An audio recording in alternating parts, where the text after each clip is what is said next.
Assalamualaikum warahmatullahi wabarakatuh. Perkenalkan kami dari kelompok 11 yang beranggotakan Andara Putri Salsabila dengan NIM 105, Cliff Galan Satrio dengan NIM 047, Raya Nur Fauzan dengan NIM 075, dan Tikia Farah Zafira dengan NIM 033.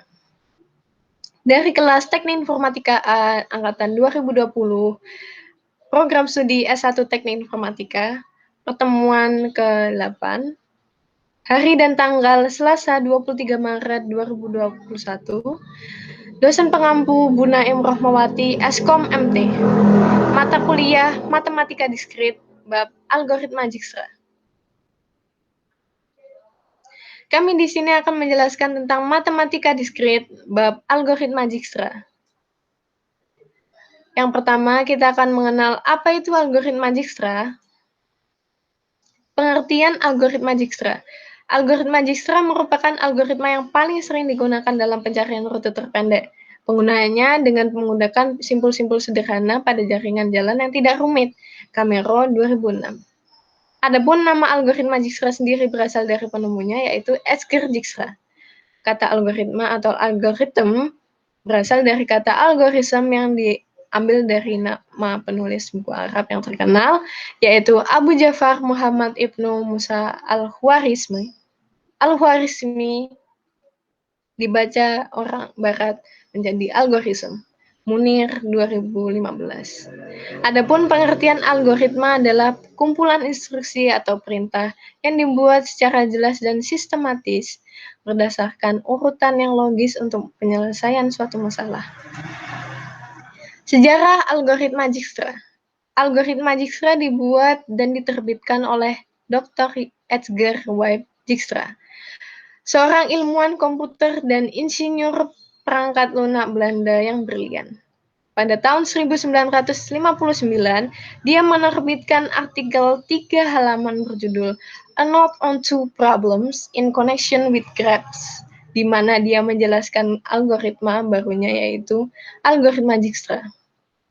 Selama wawancara pada tahun 2001, Dr. Dijkstra mengungkapkan bagaimana dan mengapa dia merancang algoritma. Penjelasannya sebagai berikut. Apa cara terpendek untuk melakukan perjalanan dari Rotterdam ke Groningen? Ini adalah algoritma untuk menemukan jalur terpendek. Saya rancang dalam waktu sekitar 20 menit. Suatu pagi saya berjalan di Amsterdam dengan tunangan muda saya, dan kami merasa lelah. Kami duduk di teras kafe untuk minum secangkir kopi, dan saya hanya memikirkan apakah saya bisa melakukan ini, dan saya kemudian merancang algoritma untuk jalur terpendek. Seperti saya katakan, penemuan ini saya temukan dalam waktu 20 menit. Faktanya, itu diterbitkan pada tahun 1959, 3 tahun kemudian. Pemublikasiannya cukup bagus. Salah satu alasan mengapa itu sangat bagus adalah karena saya mendesainnya tanpa pensil dan kertas. Tanpa pensil dan kertas, Anda hampir dipaksa untuk menghindari semua kerumitan yang bisa dihindari. Akhirnya, algoritma tersebut jadi. Saya sangat heran, karena ini adalah salah satu landasan ketenaran saya. Seperti dikutip dalam artikel Edgar Wright Dijkstra, dari wawancara dengan Edgar Wright Dijkstra. Ya, sekarang saya akan menjelaskan bagaimana kita memahami metode algoritma Dijkstra. Nah, algoritma ini bertujuan untuk menemukan jalur terpendek berdasarkan bobot terkecil dari satu titik ke titik lainnya. Misalkan, titik menggambarkan gedung dan garis. Misalkan titik menggambarkan gedung dan garis menggambarkan jalan. Maka, algoritma Dijkstra melakukan kalkulasi terhadap semua kemungkinan bobot terkecil dari setiap titik. Nah, di gambar ini, misalkan titik menggambarkan gedung, titik A, titik B, titik C, D, E, F, dan garis menggambarkan jalan. Jadi ini jaraknya 2, jaraknya 3, jaraknya 2, gitu. Nah, pertama-tama, tentukan titik mana yang akan menjadi node awal. Lalu beri bobot jarak pada node pertama ke node terdekat satu per satu. Dijkstra akan melakukan pengembangan pencarian dari satu titik ke titik lainnya, dan ke titik selanjutnya tahap demi tahap. Inilah urutan logika dari algoritma Dijkstra. Pertama, beri nilai bobot atau jarak untuk setiap titik ke titik lainnya. Lalu set nilai 0 pada node awal dan nilai tak hingga terhadap node lain atau belum terisi. Set semua node belum terjamah dan set node awal sebagai node keberangkatan. Dari node keberangkatan, pertimbangkan node tetangga yang belum terjamah dan hitung jaraknya dari titik keberangkatan. Sebagai contoh, jika titik keberangkatan A ke B memiliki bobot jarak 3 dan dari B ke D berjarak 1, maka jarak C melewati B menjadi 3 ditambah 1 sama dengan 4. Jika jarak ini lebih kecil dari jarak sebelumnya yang telah terekam sebelumnya, hapus data lama, simpan ulang data jarak dengan jarak yang baru. Saat kita selesai mempertimbangkan setiap jarak terhadap node tetangga, tandai node yang telah terjamah sebagai node terjamah. Jadi kita tandai node terjamah tidak akan pernah dicek kembali. Jarak yang disimpan adalah jarak terakhir dan yang paling minimal bobotnya. Set node belum terjamah dengan jarak terkecil dari node keberangkatan sebagai node keberangkatan selanjutnya. Dan lanjutannya dengan kembali ke step 3. Jadi kembali dari sini. Setelah nodenya sudah bisa jadi node keberangkatan, kita balik lagi, pertimbangkan node tetangga sampai ketemu node yang terakhir. Nah, ini ada penjelasan langkah-langkah dalam mencari jalur terpendek secara rinci, dimulai dari node awal sampai node tujuan dengan nilai jarak terkecil. Nah, ini contoh nomor 1, node awal A dan node tujuannya F. Ini setiap edge yang terhubung antara node telah diberi, ini nilainya 2, nilainya 3, 2, dan lain-lain. Kita bisa pakai cara tabel, membuat tabel yang berisi node-node agar pengerjaan lebih mudah. Ini A, isinya kenapa 0? Karena kita baru mulai dari node awal, yaitu node A yang belum ada jaraknya. Makanya jaraknya 0, terus ada tulisan A, yang berarti kita di node A.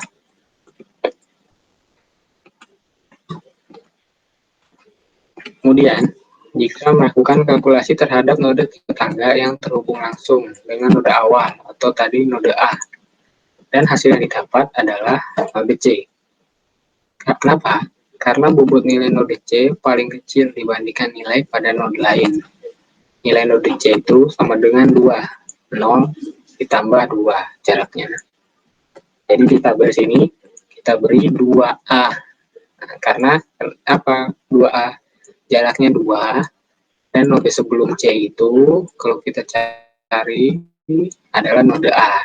Makanya di sini ada 2A. Kemudian node C diset menjadi node keberangkatan. Dijkstra melakukan kalkulasi kembali terhadap node-node tetangga yang terhubung langsung dengan node C. Node B ini tetap dihitung walaupun tidak berhubungan dengan node C, karena node tersebut sebelumnya mempunyai nilai. Ini 3 nilainya. Pada tahap ini menunjukkan node B jadi node keberangkatan selanjutnya, karena bobot nilainya paling kecil, yaitu 3. Kita lihat node-node yang node tetangga. Dari A, node tetangganya B, yaitu 3. Nah, yang C yang tadi kita set jadi node keberangkatan, node tetangganya itu 4 ke node E, dan 8 ke node F. Kalau kita lihat 3, 4, dan 8, tentu yang paling kecil itu nilainya adalah yang B, 3. Karena itu sekarang node keberangkatannya kita set ke B. Jadi dari semua node-node yang bertetangga itu kita lihat ya, nilainya itu yang paling kecil yang mana. Perhitungan berlanjut dengan node B sebagai node keberangkatan. Dijkstra melakukan kalkulasi terhadap node tetangga. Dalam mencari bobot nilai yang paling kecil, node yang belum menjadi node keberangkatan dan tidak berhubungan dengan node B akan tetap dijadikan pembanding nilai yang paling kecil. Didapatkan node D sebagai node keberangkatan dengan bobot nilai 4, yaitu 3 ditambah 1. Nih, D, 4B. 4 karena jaraknya dari A 3, tambah 1 jadi 4, lalu dari node sebelumnya B. Maka dari sini ditulis 4B. Nah, yang kelima, kemudian node D menjadi node keberangkatan. Jika melakukan kalkulasi terhadap node tetangga, apabila sebuah node sebelumnya sudah mempunyai bobot nilai, akan tetapi ada nilai baru yang menumpuknya. Jika nilai barunya lebih kecil, maka nilai node tersebut diganti dengan nilai baru. Dan jika nilai baru lebih besar, maka nilai dari node tersebut tidak berubah, yaitu menggunakan nilai node sebelumnya. Dihasilkan node E sebagai node keberangkatan selanjutnya, karena node E mempunyai bobot nilai paling kecil, yaitu 5, 3 ditambah 2. Di sini, ini node E mempunyai bobot paling kecil, yaitu 3 ditambah 2. Karena kalau kita, ini gambarnya harusnya ada garis di sini. Kalau kita lihat gambar yang awal,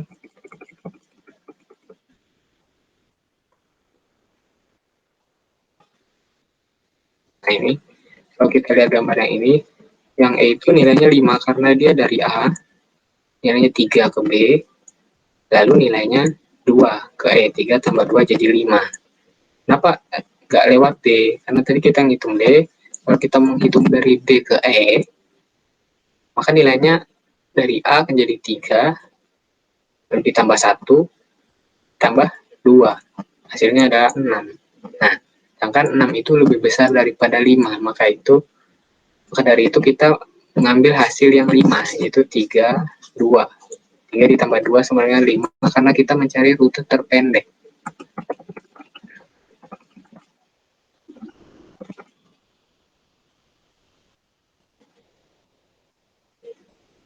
Nah, ini. Selanjutnya, node E menjadi node keberangkatan dan melakukan kalkulasi terhadap node tetangga, yaitu dengan node F. Ternyata, node F mempunyai bobot nilai baru, yaitu 8. 8, 3 tambah 2 tambah 3. Dari sini. Jadi A, 3 ke B, 2 ke E, dan di gambar ini tidak ada panahnya, seharusnya ada, tapi seharusnya di sini ada panah 3 kalau kita lihat di gambar yang awal. Jadi 3 tambah 2 tambah 3 hasilnya 8. Nah, karena nilai baru lebih kecil dari nilai sebelumnya, maka nilai pada node F menggunakan nilai yang baru, yaitu 8. Karena sudah sampai pada node tujuan, maka bobot nilai node tujuan tersebut merupakan jarak terpendek dari jarak-jarak lainnya.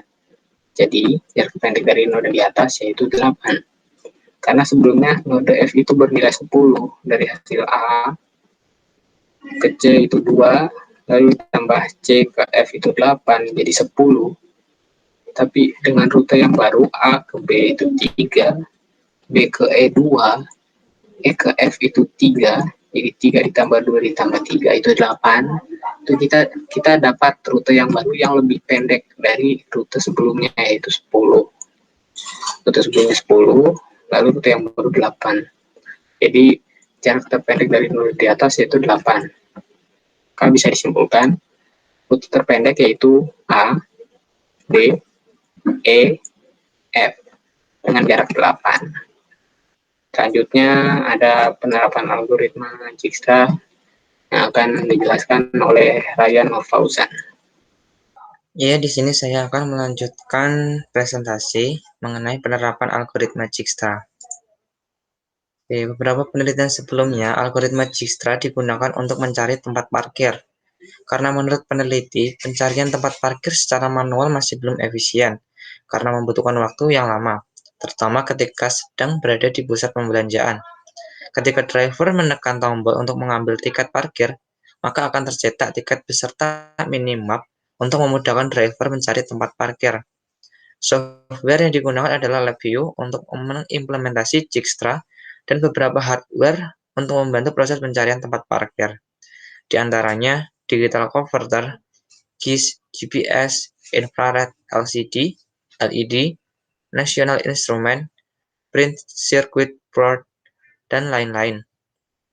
Perbedaan penelitian yang dahulu dengan yang sekarang sangatlah signifikan, mulai dari software dan hardware yang digunakan, gunaan dalam pengimplementasian Dijkstra, dan alat-alat yang digunakan untuk mendukung penelitian tersebut. Algoritma Dijkstra juga digunakan dalam proses routing di dalam jaringan internet. Routing adalah proses menemukan jalan antara sumber dan tujuan berdasarkan transmisi data. Untuk menemukan rute terpendek untuk transmisi data di dalam jaringan, Dijkstra menggunakan koneksi matriks dan berat dari matriks. Matriks terdiri dari beberapa path dari node awal ke node tujuan. Software yang digunakan dalam proses routing adalah MATLAB. Membahas coding algoritma Dijkstra. Oke, contoh source code menggunakan bahasa C++. Oke, yang pertama ada include IOStream, yaitu menurunkan library IOStream. IOStream ini berfungsi untuk mengoutputkan dan menginputkan pada konsol seperti cout dan cin ini. Terus define in 999, yaitu mendefinisikan bahwa setiap kata in pada program ini itu setara dengan 999, seperti ini. Disk i sama dengan if. Ini berarti yaitu disk i sama dengan 999 using namespace std. Selanjutnya ada deklarasi, yaitu pertama integer n, ini untuk menampung node.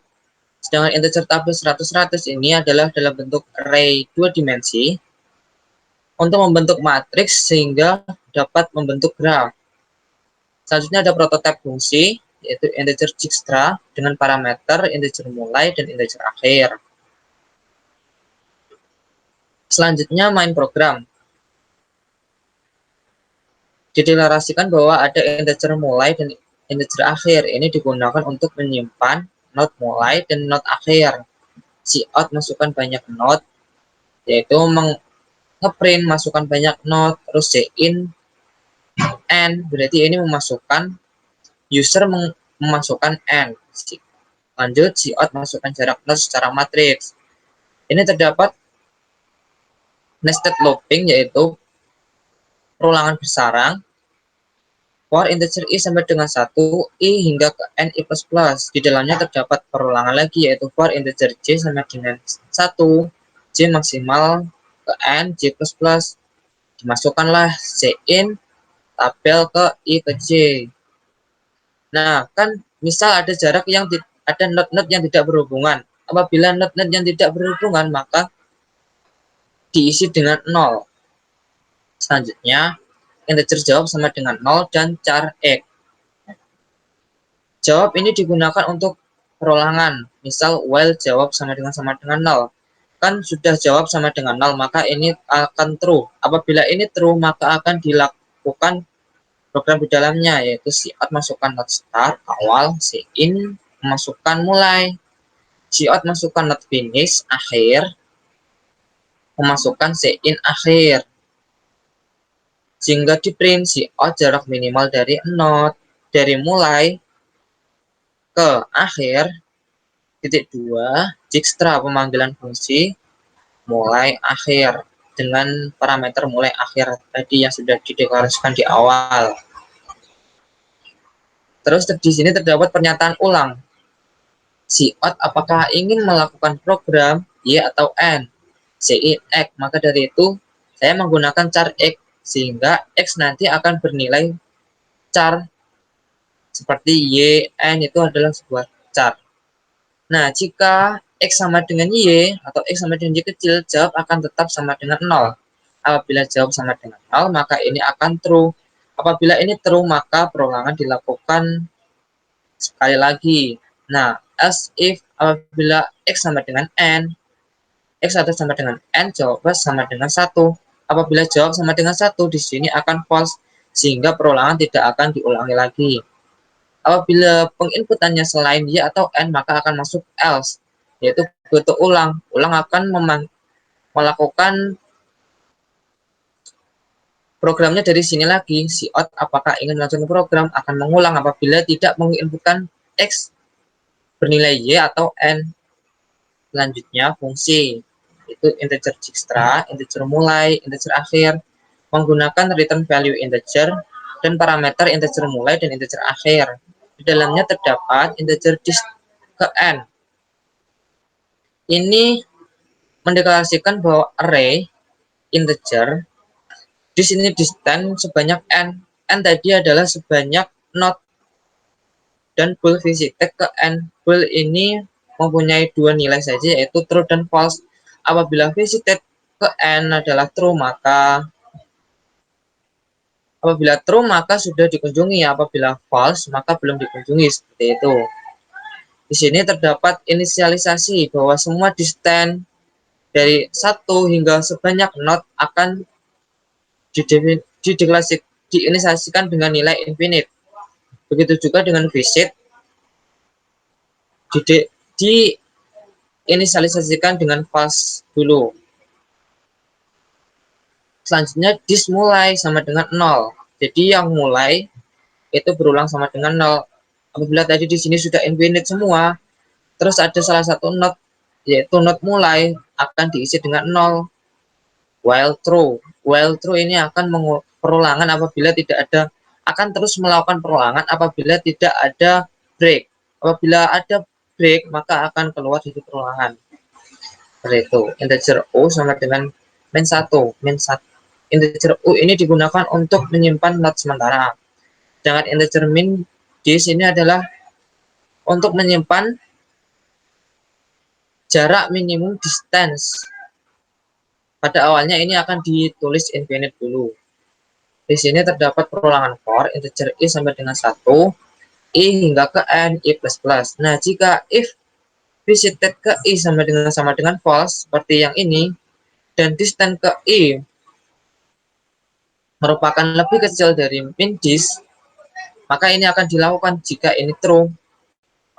Permisalan yaitu jika saya menginputkan sin mulai ini not pertama berisi adalah 1, maka di sini adalah dis ke 1 sama dengan 0. Ketika i sama dengan 1, maka visit ke 0, visit ke 1 sama dengan false. Apakah visit ke 1 sama dengan false? Benar, di sini adalah visit ke i adalah sama dengan false karena sudah diinisialisasikan sebelumnya. Dan dis ke 1 apakah lebih kecil dari min dis? Benar, true, karena dis ke 1 yaitu 0 di sini. Apakah jadi 0 akan lebih kecil dari 999. Jadi ini bernilai true, dan ini akan bernilai true. Jika true and true, maka akan jadi true. Jika true, maka akan dilakukan program yaitu U sama dengan I. Min dis sama dengan dis ke I. Itu akan diambil yang min dis sama dengan yang paling kecil yaitu dis ke I. Nah, jika U sama dengan min 1, jika U sama dengan min 1 seperti ini, maka akan break. Karena ini tidak akan terjadi ya, karena soalnya sudah U sudah diganti nilainya pada ini. Sedangkan dis ke U sama dengan infinite akan break. Nah, setelah itu U akan dikunjungi karena sudah dikunjungi, yaitu visited ke U sama dengan true. Selanjutnya ada perulangan lagi for integer v sama dengan 1, v hingga ke n, v++. Nah, jika tabel U ke v tidak sama dengan 0, maka ini akan dilakukan programnya if dis lebih besar dari dis ke U plus tabel UV, maka dis V sama dengan dis U plus tabel UV. Di sini yang diambil yang paling kecil karena dis V akan, apabila dis V lebih besar, maka dis V akan diambil yang sini, yang dis U plus tabel UV. Seperti ini. Apabila paling kecil, maka akan tetap nilainya. Sehingga return yaitu dis akhir. Akhir yaitu not yang diinputkan pada ini saat masukkan not finish akhir. Seperti itu. Nah, ini cara menggunakan source code algoritma Dijkstra. Menggunakan soal yang sama seperti tadi. Yang pertama yaitu compile code di atas menggunakan compiler C++. Pada Windows biasanya menggunakan compiler MinGW. Kalau pada Linux atau Mac, biasanya sudah terdapat compiler bawaan pada terminalnya. Yang kedua yaitu jalankan program tersebut. Bisa dari CMD, terminal, ataupun IDE C++, seperti Dev C++, Codeblocks, dan lain-lain. Yaitu 3, membuat jarak antar node dalam bentuk matriks yang seperti tadi yang sudah saya bilang akan dijelaskan pada slide selanjutnya. Yaitu langkah-langkah dalam membuat jarak antar node ke dalam matriks sebagai berikut. Yang pertama, membuat tabel dengan banyak baris dan kolom sebesar node plus 1. Misal node ada 6 node, seperti soal ini kan ada 6 node. A, B, C, D, E, F, ada 6 node. Maka membuat tabel sebanyak 7 kali 7. Pada baris dan kolom pertama, isi node tersebut, isi nama node tersebut maksudnya. Ini A, B, C, D, E, F, ini adalah baris pertama, maka diisi nama node tersebut dan kolom pertama juga pun sama. B yang kedua yaitu isi tiap jarak antar node. Misal node A dengan node B berjarak 3, maka di dalam tabel tersebut pada baris A kolom B diisi dengan nilai 3 apabila tidak mempunyai jarak seperti node A ke node A itu sendiri dan tidak berhubungan, maka bisa diisi dengan 0 seperti ini. Ini diketahui bahwa A ke B sama dengan 3, A ke C sama dengan 2, A ke D tidak berhubungan, maka diisi dengan 0, dan begitu pun selanjutnya. Oke, maka yang diambil menjadi matriks yaitu yang di dalam tabel itu sendiri. Nah, ketika melakukan run program tadi, terdapat perintah masukkan banyak node, maka input banyak node sebanyak tadi, karena pada soal tersebut terdapat 6 node, maka diisi 6. Oke, setelah itu akan muncul perintah untuk memasukkan jarak antar node dalam bentuk matriks. Maka bisa diinputkan sesuai dengan matriks yang sudah dibuat tadi. Yang ini. Ini ada 0, 3, 2, 0, 0, 0, 0, 0, 0, 1, 2, 0. Ini dimasukkan ke dalam sini seperti ini, 0, 3, 2, 0, 0, 0, 0, 0, 0, 1, 2, 0, dan selanjutnya. Nah, akan muncul perintah untuk masukkan node mulai dan node akhir. Maka isi node mulai dengan node awal.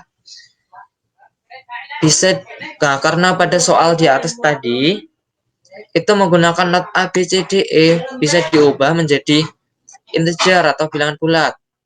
Misal node A menjadi node 1, node B menjadi node 2, seperti selanjutnya. Isi node akhir sesuai dengan node yang akan dituju untuk mencari jarak terpendeknya. Nah, setelah itu jarak terpendek akan muncul ini, jarak minimal dari node 1 ke 6 adalah 8. Jadi 8 ini adalah jawabannya, yaitu jarak terpendek. Nah, akan muncul lagi pertanyaan apakah ingin masukkan program Y atau N. Nah, misal Anda menginputkan Y, maka akan memulai program dari ini, masukkan node start awal, masukkan node finish akhir sesuai pada codingan C++ tadi. Ya, seperti itu. Algoritma Dijkstra. Perhatikan gambar berikut. Nah, jadi di sini sebagai nodenya itu ada perumahan Felis, Mall Chinese, perumahan Aisna, Museum Morpho, perumahan Ekus, restoran Anura, Shop Jubata. Dan di masing-masing garis ini sudah ada bobotnya masing-masing dan arah juga. Orang tinggal di perumahan Felis sudah hampir terlambat kumpul bersama temannya untuk mengerjakan proyek animasi cegah corona di perumahan Aisna. Ia buru-buru menyiapkan motor dan memakai helm. Ia bisa saja sampai dalam waktu singkat dengan menerobos arah lalu lintas. Namun itu berbahaya dan sangat tidak disarankan.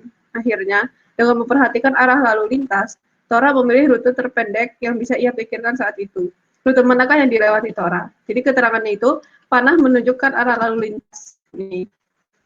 Kalau misalnya panahnya ke kanan, berarti arah lalu lintasnya ke kanan, nggak bisa ke kiri.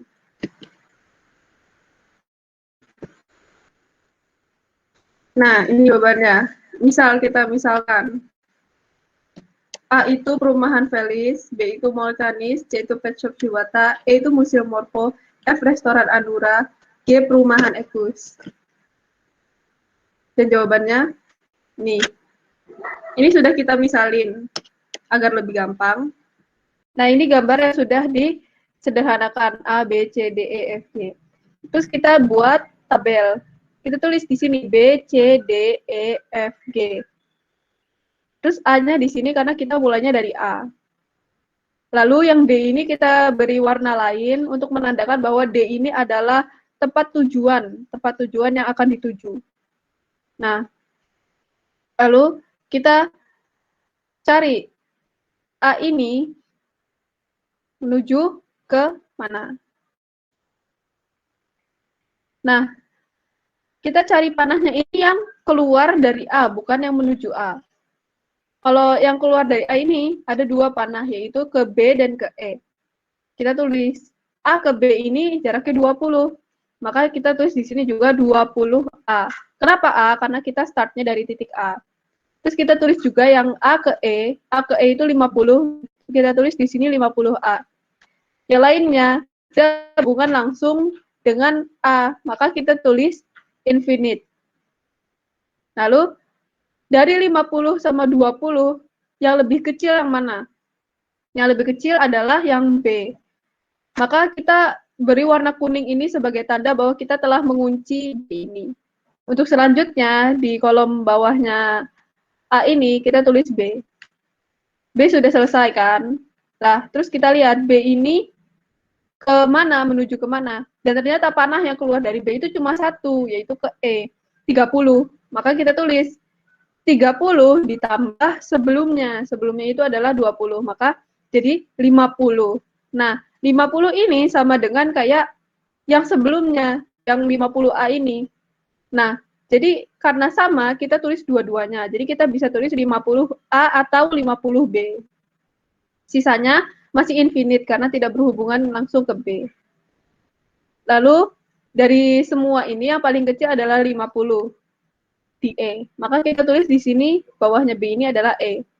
Nah, dari E, panah yang keluar dari ini ada 3, yaitu yang menuju C, menuju F, dan menuju G. Nah, yang menuju C ini berjarak 60, maka kita tulis 60 ditambah ini sebelumnya yaitu 50, sama dengan 110 E, karena dari titik E. Nah, terus habis itu kita lihat yang F. F ini 30.